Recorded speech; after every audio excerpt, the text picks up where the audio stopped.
करी मैडम शुभस्मिता दास को से आसी प्रबंधर संक्षिप्त सार उपस्थापन कर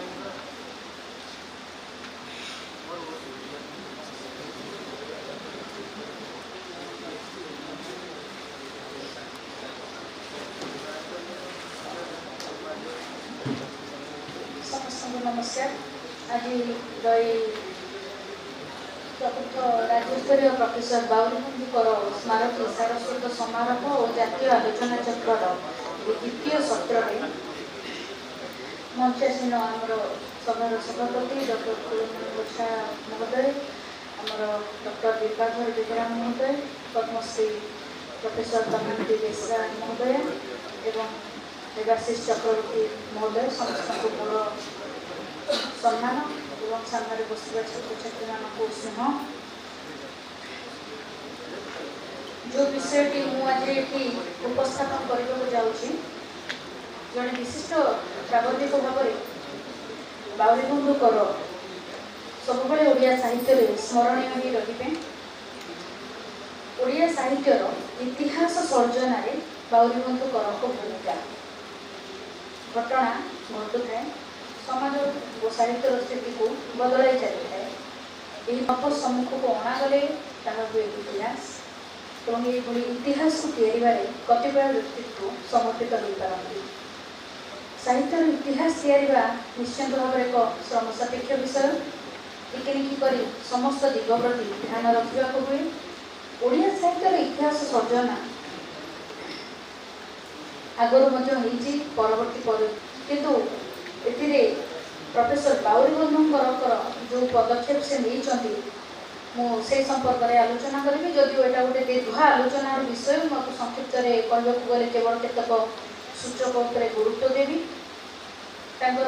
तीनोटी पुस्तक को आम जदि आलोचना को आनिबा ओडिया साहित्य इतिहास, ओडिया प्रबंध साहित्य, स्वाधीनता परवर्ती ओडिया उपन्यास, ये तीनोटी शुद्ध भाव साहित्यर इतिहास विषय लिखाई।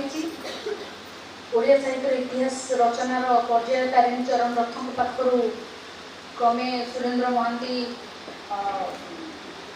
सुरेन्द्र महाराणा, आमर विभिन्न आलोचक मायाधर मानसिंह ओडिया इंग्राजी कर आम बाउरीबंधुकर जो प्रबंध ओडिया साहित्य इतिहास को देखू ता निश्चित भाव एक भिन्न। मु पढ़ला बेले भी बहुत थर अनुभव कर पुस्तक निहाती भाव दरकार सब पुस्तक थिला बाउरीबंधुकर सार जो बहीटी था से प्रबंध साहित्य और पत्र पत्रिका विषय गोटे दीर्घ आलोचना थी जोटा अन्य कौन साहित्यर इतिहास से पर्यंत गुरुत्व दे नथिले।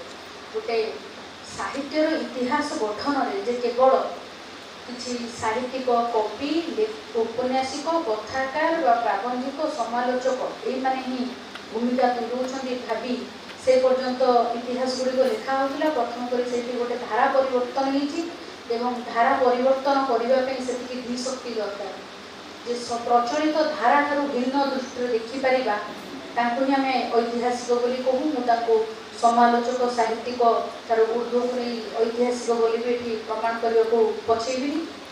आम देखू प्रबंध साहित्य इतिहास निर्दिष्ट गोटे गोटे जो विषय प्रभाव आम रोचे ओडिया साहित्य कविता, उपन्यास, गल्प इत्यादि ता भर प्रबंध साहित्य पूर्व अनेक आलोचक मैंने कथा गुरुत्व देते।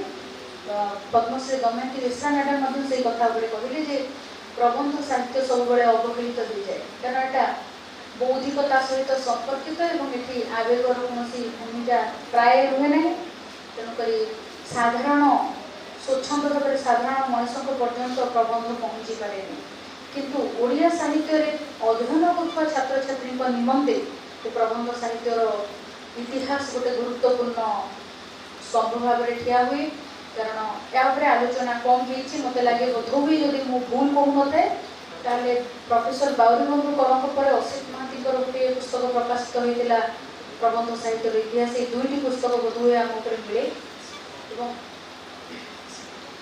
असित कवि दी पुस्तक ही बोध हुए प्रबंध साहित्य मिले किंतु उपन्यास आसे उपन्यास विषय स्वाधीनता परवर्ती उपन्यास एटा तत्कालीन समय जो समय खंड ସାର୍ ନିଜେ ପଢ଼ୁଛନ୍ତି, ପଢ଼ଉଛନ୍ତି, ଅଧ୍ୟୟନ ଏବଂ ଅଧ୍ୟାପନ ସହିତ ସମ୍ପୃକ୍ତ ଅଛନ୍ତି।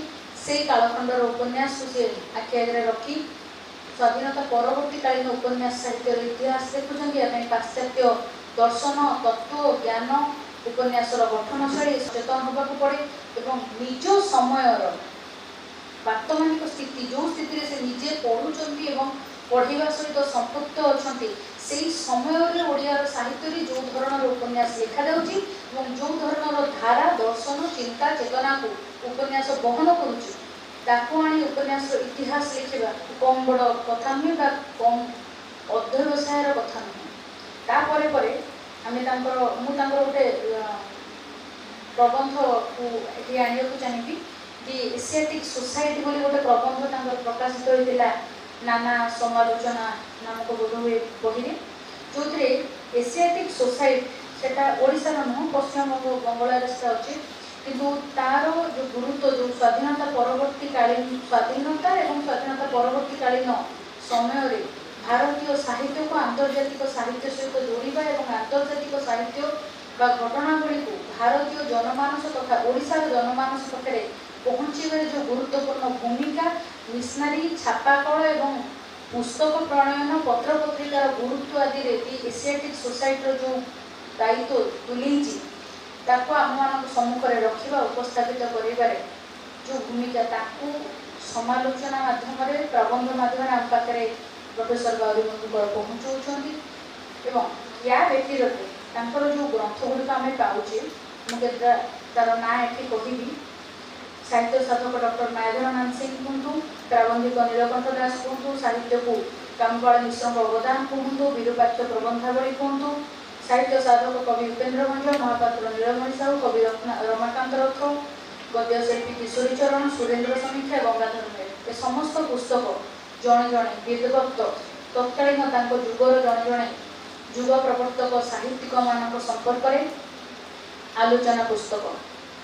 ସ୍ରଷ୍ଟା ସୃଷ୍ଟି କରି ଦେଇଯାଏ, କିନ୍ତୁ ନିର୍ଦ୍ଦିଷ୍ଟ ଭାବରେ ଜଣେ ଜଣେ ସ୍ରଷ୍ଟା ଏବଂ ତାଙ୍କର ସୃଷ୍ଟିକୁ ଗୁରୁତ୍ୱ ଦେଇ ତାଙ୍କ ଉପରେ ବିଧିବଦ୍ଧ ଆଲୋଚନା ହେଲେ ଆମେ ତାଙ୍କ ସମ୍ପର୍କରେ ଜାଣିପାରୁ ଏବଂ ଇଏ ମଧ୍ୟ ଓଡ଼ିଆ ସାହିତ୍ୟର ଇତିହାସ ସର୍ଜନାରେ ଗୋଟେ ମୁଖ୍ୟ ଭୂମିକା ଗ୍ରହଣ କରେ। କାରଣ ସ୍ରଷ୍ଟାଙ୍କୁ ସାମଗ୍ରିକ ଭାବରେ ନିଅନ୍ତି ଆମେ ବିଧିବଦ୍ଧ ଭାବରେ ସେହି ଜଣେ ବ୍ୟକ୍ତିଙ୍କର ଚିନ୍ତା, ଚେତନା, ଦର୍ଶନ, ତାଙ୍କର ସୃଷ୍ଟି ପଛରେ ଥିବା ଘଟଣାବଳୀକୁ କେତେ ଗୁରୁତ୍ୱ ଦେଇପାରନ୍ତିନି, କିନ୍ତୁ ଯଦି ଆମେ ସେ ନିର୍ଦ୍ଦିଷ୍ଟ ସ୍ରଷ୍ଟାଙ୍କୁ ଆଲୋଚନା କରିବାକୁ ବସନ୍ତି, ତାହେଲେ ଆମେ ସେ ଦିଗ ଗୁଡ଼ିକ ଉପରେ ପୂର୍ଣ୍ଣ ଭାବରେ ଗୁରୁତ୍ୱ ଦେଇପାରନ୍ତି। এই ତିନୋଟି ବିଭାଗକୁ ଯଦି ଆମେ ରଖିବା, ତାଙ୍କର ତା ବ୍ୟତିରେକ ତାଙ୍କର ସମ୍ପାଦନା, ତାଙ୍କର ପତ୍ରପତ୍ରିକା ସମ୍ପର୍କରେ ଯେଉଁ ଗବେଷଣା, ବିଭିନ୍ନ ପ୍ରବନ୍ଧ ରହିଛି, ସେ ସବୁକୁ ଯଦି ଆମେ ଦୃଷ୍ଟି ରଖିବା, ତାହେଲେ ଆମେ ଚାରି ଭାଗରେ ତାଙ୍କର ଓଡ଼ିଆ ସାହିତ୍ୟର ଇତିହାସ ସର୍ଜନାରେ ଯେଉଁ ଗୁରୁତ୍ୱପୂର୍ଣ୍ଣ ଭୂମିକା, ତାକୁ ଆମେ ସଠିକ୍ ଭାବରେ ଆକଳନ କରିପାରିବା। ଏବଂ ଆଉ ଥରେ ମଧ୍ୟ କହିଦେଉଥିବି, ଏହା ଏକ ଦୀର୍ଘ ଆଲୋଚନା ବା ଗବେଷଣାର ବିଷୟ, ଏହା ସେତିକି ମାତ୍ରାରେ ଗୁରୁତ୍ୱ ରଖେ। ମୁଁ ସଂକ୍ଷିପ୍ତରେ କେବଳ ଉପସ୍ଥାପନ କରିଛି। ଧନ୍ୟବାଦ।